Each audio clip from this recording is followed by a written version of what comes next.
ಅಯೋಧ್ಯೆ ರಾಮ ಜನ್ಮಭೂಮಿಯಲ್ಲಿ ರಾಮ ಮಂದಿರ ನಿರ್ಮಾಣ ಆಯಿತು.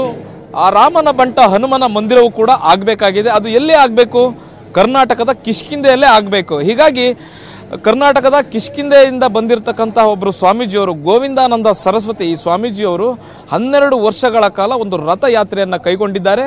ಈ ರಥಯಾತ್ರೆ 3 ವರ್ಷಗಳನ್ನು ಪೂರೈಸಿದೆ. ಈ ಯಾತ್ರೆ ಸುಮಾರು ಎಲ್ಲ ದೇಶದ ಎಲ್ಲ ಭಾಗಗಳನ್ನು ಸುತ್ತುವರಿಬೇಕು. 12 ವರ್ಷದ ಒಳಗೆ ಕಿಷ್ಕಿಂಧೆಯಲ್ಲಿ ಹನುಮಾನ್ ಮಂದಿರ ಪೂರ್ಣ ಆಗಬೇಕು ಅನ್ನುವಂತಹ ಸಂಕಲ್ಪವನ್ನು ಹೊಂದಿದ್ದಾರೆ. ನಾನು ಗೋವಿಂದಾನಂದ ಸರಸ್ವತಿ ಅವ್ರನ್ನ ಮಾತಾಡಿಸ್ತಾ ಹೋಗ್ತೀನಿ. ನಿಮ್ಮ ಈ ಯಾತ್ರೆಯ ಮುಖ್ಯ ಉದ್ದೇಶ ಏನು ಮತ್ತು ಎಷ್ಟು ಸಂಚಾರ ಇದುವರೆಗೆ ಮಾಡಿದ್ದೀರಿ ಮತ್ತು ಈ ಯಾತ್ರೆಯ ಮತ್ತು ಈ ಬಸ್ನ ವಿವರಣೆಯನ್ನು ಕೊಡೋದಾದರೆ? ರಾಮಾಯ ರಾಮಭದ್ರಾಯ ರಾಮಚಂದ್ರಾಯ ವೇದಸೆ ರಘುನಾಥಾಯ ನಾಥಾಯ ಸೀತಾಯ ಪತಯೇ ನಮಃ. ನಮ್ಮ ಲಕ್ಷ್ಯ ಏನು ಅಂತಂದರೆ ನಮ್ಮ ಪಂಪಾ ಕ್ಷೇತ್ರ ಜೀರ್ಣೋದ್ಧಾರ ಪುನರ್ವೈಭವ. ನಮ್ಮ ಪಂಪಾ ಕ್ಷೇತ್ರ ಅಂತ ಅಂದರೆ ಪಂಪಾ ವಿರೂಪಾಕ್ಷೇಶ್ವರ ನೆಲೆಸಿದಂಥ ಕ್ಷೇತ್ರ, ಹನುಮಂತರು ಜನಿಸಿದಂತಹ ಕಿಷ್ಕಿಂಧ. ನಮ್ಮ ಲಕ್ಷ್ಯ ಹನುಮತ್ ಜನ್ಮಭೂಮಿಯಲ್ಲಿ ಹನುಮಂತ ದೇವರಿಗೆ ಒಂದು ಭವ್ಯವಾದಂಥ ನಿರ್ಮಾಣ ಮಾಡುವುದು ನಮ್ಮದು ಒಂದು ಲಕ್ಷ್ಯ. ಈಗ ಅಯೋಧ್ಯ ಜೀರ್ಣೋದ್ಧಾರ ಆಗ್ತಾ ಇದೆ ಅಲ್ವಾ, ಕಾಶಿ ಜೀರ್ಣೋದ್ಧಾರ ಆಗ್ತಾ ಇದೆ ಅಲ್ವಾ, ಮಧುರಾ ಜೀರ್ಣೋದ್ಧಾರ ಆಗ್ತಾ ಇದೆಯಲ್ವಾ, ಎಲ್ಲ ಕ್ಷೇತ್ರಗಳು ಜೀರ್ಣೋದ್ಧಾರ ಆಗ್ತಾ ಇದೆಯಲ್ವಾ. ನಮ್ಮ ಕರ್ನಾಟಕದಲ್ಲಿರುವಂಥ ಪಂಪಾ ಕ್ಷೇತ್ರ ಕಿಷ್ಕಿಂಧ ಹಂಪಿ ಜೀರ್ಣೋದ್ಧಾರ ಆಗಬೇಕಲ್ವ. ಪಂಪಾ ಕ್ಷೇತ್ರ ಕಿಷ್ಕಿಂಧಕ್ಕಿಂತಲೂ ಉತ್ತಮವಾದಂಥ ಕ್ಷೇತ್ರ ಎಲ್ಲಿದೆ ಹೇಳಿ? ಅಯೋಧ್ಯೆ ಇದೆ, ಮೋಕ್ಷಪುರಿಗಳಿದ್ದಾವೆ. ಪಂಪಾ ಕ್ಷೇತ್ರಕ್ಕೆ ಒಂದು ವೈಶಿಷ್ಟ್ಯವಾದಂಥ ಇದಿದೆ.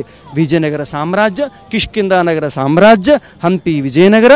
ರಾಮಚಂದ್ರ ಭಗವಂತರು ಸಾಕ್ಷಾತ್ ನಮ್ಮ ಕಿಷ್ಕಿಂಧಕ್ಕೆ ಬಂದರು.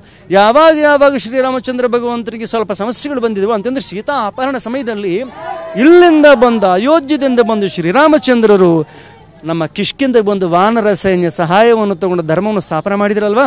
ಅಂಥ ವೀರ ಹನುಮಂತನಿಗೆ ನಾವು ಒಂದು ಭವ್ಯವಾದಂಥ ಮಂದಿರ ನಿರ್ಮಾಣ ಮಾಡಬೇಕಲ್ವ. ಈಗ ಅಂಜನಾದ್ರಿ ಬೆಟ್ಟ ಇದೆ. ಅಂಜನಾದ್ರಿ ಬೆಟ್ಟದ ಮೇಲೆ ಒಂದು ಚಿಕ್ಕವಾದ ಮೇಲೆ ಬೆಟ್ಟ ನೋಡ್ತಾ ಇದ್ರಲ್ವ. ಹನುಮಂತನ ಬೆಟ್ಟ ಮೇಲೆ ಒಂದು ಚಿಕ್ಕವಾದಂಥ ಮಂದಿರ ಇದೆ. ಆದರೆ ಬಹಳ ಚಿಕ್ಕದಾಗಿಬಿಟ್ಟಿದೆ. ಅದು ಸುಮಾರು 1000 ಜನ ಕುತ್ಕೊಳ್ಬೇಕಂತಂದರೆ ಜಾಗ ಇಲ್ಲ. ಹಿರಿಯರ ಮೇಲೆ ಹತ್ತಬೇಕಂತಂದರೆ ಜಾಗ ಇಲ್ಲ. ಅದಕ್ಕೋಸ್ಕರವಾಗಿ ಜಗದ್ಗುರುಗಳ ಹಿರಿಯರ ಮಾರ್ಗದರ್ಶನದಲ್ಲಿ ನಮ್ಮ ಕಿಷ್ಕಿಂಧದಲ್ಲಿ ಅಂಜನಾದ್ರಿ ಬೆಟ್ಟದ ಕೆಳಗಡೆ ಭಾಳಷ್ಟು ಜಮೀನಿದೆ. ಒಂದು 50 ಎಕರೆದಲ್ಲಿ ಭವ್ಯವಾದಂಥ ಮಂದಿರ ನಿರ್ಮಾಣ ಆಗಬೇಕು. ಹನುಮತ್ ಜನ್ಮಭೂಮಿ ಕಿಷ್ಕಿಂಧ ಮಂದಿರ ನಿರ್ಮಾಣ ಆಗಬೇಕು ಅಂತ 12 ವರ್ಷಗಳ ಸಂಕಲ್ಪದಿಂದ ಈ ರಥಯಾತ್ರೆ ಹೊರಡಿದೆ. ಇದಕ್ಕೆ ಬೇಕಾದಂತಹ ಕಾರ್ಯಕ್ರಮಗಳು ಆರಂಭವಾಗುವುದಿದ್ದಾವೆ. ಈಗ ರಾಮ ಜನ್ಮಭೂಮಿಯಲ್ಲಿ ರಾಮದೇವರಿಗೆ ಪ್ರತಿಷ್ಠಾ ಸಂದರ್ಭದಲ್ಲಿ ನಮಗೆ ವಿಶೇಷವಾದಂತಹ ಆಹ್ವಾನ ಬಂದಿದೆ. ಇಲ್ಲೆಲ್ಲರೂ ಕೇಳಿದ್ರು, ಸ್ವಾಮಿಗಳೇ ಹನುಮಂತ ಜನ್ಮಭೂಮಿಯಿಂದ ಹನುಮಂತನ ರಥ ಬರಬೇಕು, ಹನುಮಂತ ದೇವರು ಒಬ್ಬರು ಬಂದುಬಿಟ್ರೆ ಸಾಕು ಅಂತ. ಆ ಸಂದರ್ಭದಲ್ಲಿ ನಮ್ಮ ಹನುಮತ್ ಜನ್ಮಭೂಮಿಯಲ್ಲಿ ನಿರ್ಮಾಣ ಆಗುವಂತಹ ಮಂದಿರ ಒಳಗಡೆ ಪ್ರತಿಷ್ಠಾ ಮಾಡುವಂಥ ಉತ್ಸವ ಮಂದಿರ ಇದೇ ರೀತಿ ಇರುತ್ತೆ ಅಂತನಾ? ಇಲ್ಲ, ಅದಕ್ಕೆ ಭವ್ಯವಾದಂಥ ಪ್ರಾಜೆಕ್ಟ್ ತಯಾರಾಗಿದೆ. ಎರಡು ಪ್ರಾಜೆಕ್ಟ್ ಇದ್ದಾವೆ. ಹನುಮಂತ ದೇವರಿಗೆ ಲೀಲಗಳನ್ನು ಪ್ರಕಟ ಮಾಡುವಂತಹ ಪುನಃ ಕಿಷ್ಕಿಂಧ ನಗರದ ವೈಭವವನ್ನು ಪ್ರಕಟೀಕೃತ ಮಾಡುವಂತಹ ಒಂದು ನಿರ್ಮಾಣಕ್ಕೆ ಪ್ಲ್ಯಾನ್ ಎಲ್ಲ ರೆಡಿಯಾಗಿದೆ, ಡಿಸೈನ್ ಎಲ್ಲ ರೆಡಿಯಾಗಿದೆ. ಲ್ಯಾಂಡ್ ಅಕ್ವಜಿಷನ್ ಆಗಬೇಕಾಗಿದೆ. ಅದಕ್ಕೆ ನಾವು ಕರ್ನಾಟಕ ಗೌರ್ಮೆಂಟ್ಗೆ ಹೇಳಿದ್ದೀವಿ.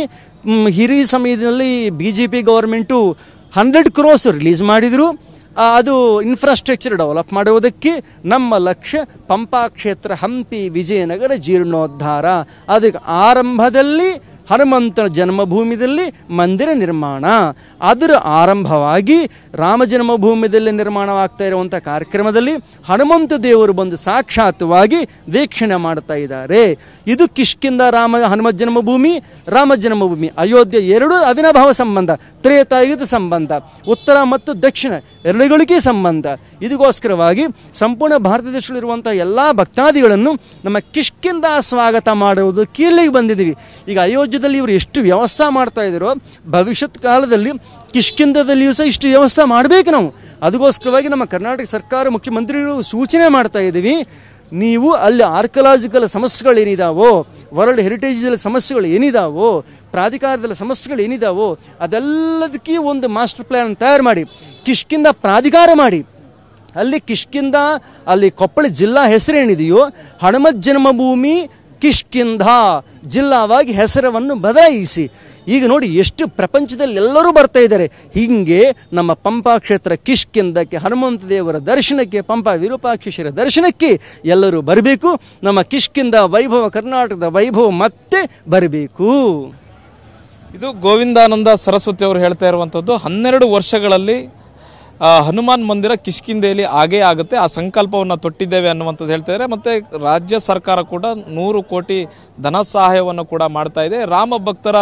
ರಾಮಭಕ್ತರ ಆಶಯದಂತೆ ಅಯೋಧ್ಯೆಯಲ್ಲಿ ರಾಮ ಮಂದಿರ ನಿರ್ಮಾಣ ಆಗಿದೆ. ಅದೇ ರಾಮಭಕ್ತರ ಆಶಯದಂತೆ ಕಿಷ್ಕಿಂಧೆಯಲ್ಲೂ ಕೂಡ, ನಮ್ಮ ಹಂಪಿಯಲ್ಲೂ ಕೂಡ ಹನುಮಾನ್ ಮಂದಿರ ನಿರ್ಮಾಣ ಆಗೇ ಆಗುತ್ತೆ ಅನ್ನುವಂತಹ ಒಂದು ವಿಶ್ವಾಸದ ನುಡಿಗಳನ್ನು ಹೇಳ್ತಿದ್ದಾರೆ. ಕ್ಯಾಮ್ರಾ ಪರ್ಸನ್ ಅಜಯ್ ಜೊತೆಗೆ ಹರೀಶ್, TV9 ಅಯೋಧ್ಯೆ.